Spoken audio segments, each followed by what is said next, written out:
orang munafik orang yang bersifat nafaqah kelimah nafaqah kerangka kelimahnya nafaq. Daripada nafaq keluarnya munafik.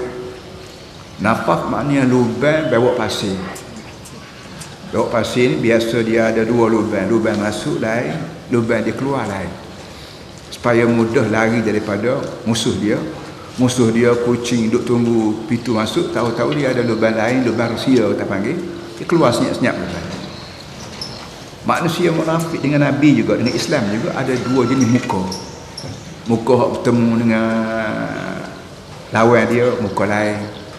Muka hak bertemu sama kawan dia lain. Sejak daripada Nabi sampai sekarang pas kiamat pun orang hak muka dua ni ada selama-lamanya. Jadi bila kita baca ayat-ayat begini, kita tengok kita dulu, tak usah gaduh kita suti orang lain. Aku sendiri ni dengan Islam ni, dengan Allah Ta'ala ni, muka satu ke muka dua? Kalau muka satu, orang panggil orang mukmin. Dengan musuh, dengan lawan, dengan kawan, serupa je, terang, jelas. Orang tahu semua bahawa kita mukmin. Tapi kalau kita ni depan musuh cakap lagu lain, depan kawan cakap lagu lain, maka kita adalah bermuka dua. Dasar dah kita ni munafik. Dan munafik inilah Allah Ta'ala sebut satu surah khusus.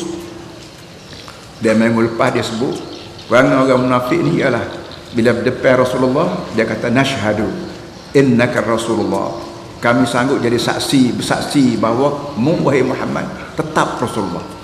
Macam dia tu beritahu isi hati dia betul-betul bahawa Muhammad bin Abdullah sallallahu alaihi wasallam ni benar-benar Rasulullah. Macam orang mukmin. Tapi Tuhan yang Maha mengetahui isi perut manusia. Dia sebut Allahu yashhadu innal munafiqina lakadzibun. Allah Ta'ala sebut ke Nabi kita Muhammad dan digazet dalam Quran ini, Muhammad beritahu, mu kena tahu bahawa aku juga bersaksi bahawa golongan ni golongan pelawak, golongan pembohong aku. Cakap lain, hati lain. Cakap tak serupa bikin, kita panggil sekarang. Jadi benda-benda begini ni belum pada kita suluh pada orang lain, coba suluh diri sendiri. Kita sendiri ni belah mana? Sebut asyhadu an la ilaha illallah wa asyhadu anna Muhammadar Rasulullah. Dalam sembahyang pun dalam tayak kita sebut, sekali-sekala kita jadi tu bila bam sungguhnya depan mikrofon yang beritahu kepada makhluk langit, bumi, bukit, buka, kayu, batu bahawa asyhadu an la ilaha illallah wa asyhadu anna Muhammadar Rasulullah. Laungan kita tu sungguh ke lidah dan hati serupa dengan hati dan lidah serupa, kau kita hanya ban tu tradisi gitu ya. Benda yang tidak begitu. Benda yang sebut hati perutnya munafik.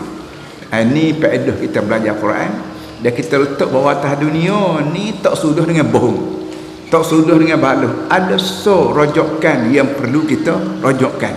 Dan rojokkan atas dunia ni biasanya tu hakim. Balah jumpa mahkamah, sampai ke mahkamah maka kita terima. Dan atas pada tu hakim ni Allah. Hak tu hakim manusia. Orang boleh bohong, orang boleh pelawak, orang boleh rasuah, orang boleh pasang lawyer buruk, lawyer sungguh, orang boleh buat belaka depan hakim manusia. Tapi depan hakim Allah maka tak ada manusia boleh berbohong, kerana Allah ni tahu luar sampai ke dalam. Hak dalam apa dia tahu, kerana dia sendiri buat hak dalaman manusia. Luar pun dia buat, iaitu lidah kita pun dia buat, kerana Allah juga buat lidah kita dan Allah juga buat hati perut kita.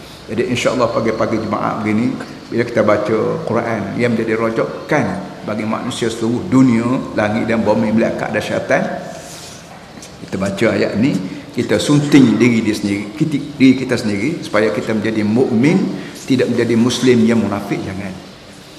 Baiklah. Hari ini sambung lagi. Wa idza qila lahum ta'alu yastaghfir lakum Rasulullah lawaw ru'usahum wa ra'aitahum yasudduna wa hum mustakbirun. Ini satu daripada sifat orang munafik.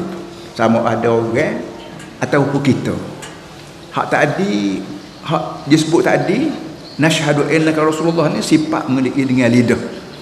Hak ni perbuatan. Manusia ni ada lidah, ada perbuatan dan ada qalbu. Satu daripada perbuatan orang ni ialah wa idza qila lahum, bila diajak mereka itu, ta'alu, marilah beramai-ramai weh, yastaghfir lakum Rasulullah, mari beramai-ramai jumpa Nabi.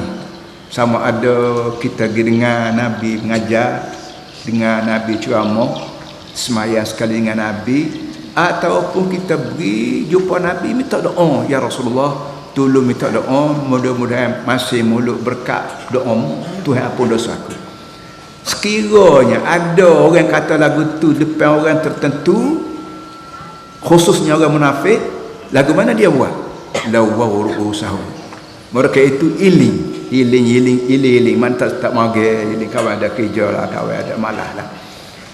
Padahalnya ajak kita ajak orang kita boleh pahala. Sama ada orang zaman Nabi hari itu ajak sama-sama sayang dia pergi mengaji dengan Nabi, ataupun lo ni pun bila kita jumpa saya ajak naik kereta ko, ajak jalan pergi sama pergi balai soh ke surah, ataupun naik kereta ko mai lain kereta kosong nak pergi dengar orang mengajar, nak pergi di sepanjang jemaah ko, nak pergi mengaji ko, mengajar ko. Sampai kelala ni pun kalau kita ajak nak pergi mengaji, nak pergi pak orang mengajar berapa orang iling kepala, maka arti iling kepala ni perangai orang munafik.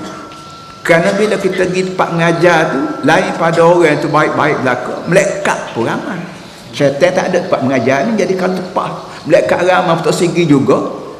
Nak kata muslim tu muslim dah, moga dia nampak sembahyang sekali mai subuh tadi, tapi nak kata muslim yang mukmin payah, tak ada tanda.